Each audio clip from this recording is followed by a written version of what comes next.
Thanks for staying with us here on STL Live. I'm Sarah Thompson, and we're back with Steve Jones from the St. Louis Art Fair. I should introduce you as an artist who is going to be participating next week in the St. Louis Art Fair. Yep, super excited. It's yeah. My second year.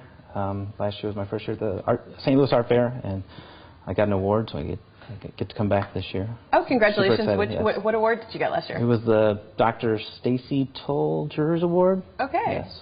Very cool. Congratulations. Thanks. All right, so what type of art, as we look at all of this on our set, you classify yourself as a... Sculptor, mixed media. All the figures are made out of ceramic. They're fired clay, just like a coffee mug. Okay. And then sometimes I mix them with, or add antiques. There's an antique drill there. That dog up there will spin like he's dancing, or these are antique locks. Sometimes build a painted environment to tell more of a story, like the boxes. A friend of mine has painted some bowling balls for me, Becky Shockley, and that's a nice prop. I have some dogs and elephants, some other circus critters that balance on the balls. So, you know, when I was talking to artists, there's kind of talking about the conceptual process, the creative process, and I've never wanted to ask anyone more than you right now, because in looking at this, I mean, how do you come up with this? It started in art school, and all the kids were all searching for what do we want to make art about, and we're copying other people, and you know, a teacher said, you just got to do it, you know. So I always had a lot of animals at my house, probably way more animals than we should have had. It was kind of gross, but I started making statues of the dogs I had, and trying to give them like human personalities or little human expressions in their mouths and their eyes.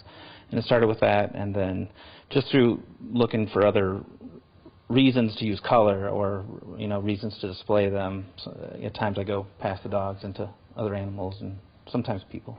And so and correct me if I'm wrong, but when it has this sort of circus feel, how does that kind of come into play? Most of the clay work, you fire clay, it gets to a hot temperature, everything turns earth colors, everything's brown, everything. So the circus idea I like because of it brings in a lot of bright color, you know, some primary colors, and some stuff to set off all these kind of earth tones that happen with clay when you fire it in the kiln. So when did you have similar works last year when you participated in the art fair? I didn't have the circus theme. I had a lot of brownish dogs, a lot of dogs just kind of doing things that I remember. I remember tying a blanket on my dog's back and pretending he could fly, or trying to ride it, and things like that. So the circus theme is new this year. So when we talked to Cindy in the first segment, she was saying the great thing about the art fair is that people can interact with the artist and people can talk to the artist at the fair.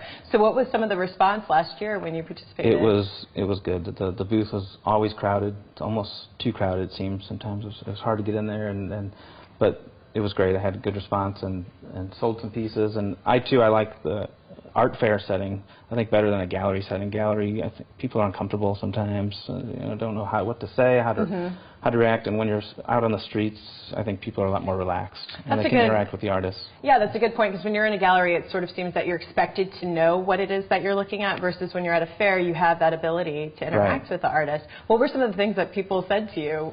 A lot of laughs, and then I get a lot of stories about people who tell me about their, how it related to something that one of their pets did, and so now I've kind of almost run out of ideas, things that I did with animals. Remember about the donkeys and horses and dogs I had growing up, and so people tell me funny stories, and I'll use those. But with the circus, you can always play upon the circus, isn't that? Yes, the circus is a good way to come up with new ideas, and the use of like rhymey names has become something kind of alliterative phrases, and dog names has been a way to generate ideas. And I love this because it's very fun, and sometimes people assume that art can't be fun when in fact it really can. Yes, and it doesn't always have to be serious. I've always been turned off by kind of some of the stuffy elitist that kind of happen. So before we wrap things up, I have to say you are also a teacher. Yes. And I'm sure you want to give out a shout out to your students, but where do you teach? Fort Zumwalt West Middle School. Okay, yes. And what do you teach there? I teach middle school art, and I force the kids to do a lot of different things, so if they decide they want to take art in high school, maybe they'll have an idea of what they want to do, make them draw a lot. But I try to keep it fun. I tell them that I don't expect them to go to art school, but they do have to buy some art from somebody. Right, but they do. Well, if they want to buy art, they can see Steve. They can see you at the St. Louis Art Fair. Go by the booth for extra credit. There we go. But you can check out his booth at the St. Louis Art Fair. It's going to be September 11th through the 13th. Again, artist Steve Jones. We've got your booth number right there, 403. You can go and see some of his pieces, some of the same pieces that we have here on set, as well as some other ones.